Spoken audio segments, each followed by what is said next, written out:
much. This morning, a former U.S. Marine received a 16-year prison sentence in Moscow for alleged espionage.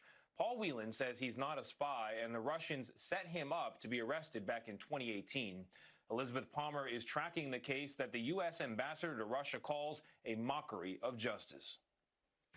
Paul Whelan heard the verdict, but with no interpreter was the last person in the court to understand it. Nothing's translated, Your Honor. I don't know what you said. He's facing 16 years hard labor on top of the year and a half he spent in Moscow's Lefortovo jail. Whelan had visited Russia several times. Then in December 2018, staying in the Metropole Hotel to attend a wedding, agents from Russia's security services burst into his room and arrested him for spying.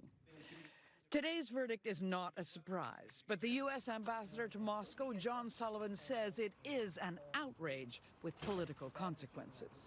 It is absolutely an impediment to better relations between the United States government and the Russian government. Whelan's trial was held in secret, except for the occasional photo op.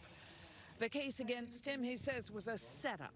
A security officer he thought was a friend had planted secret information on him to get a promotion.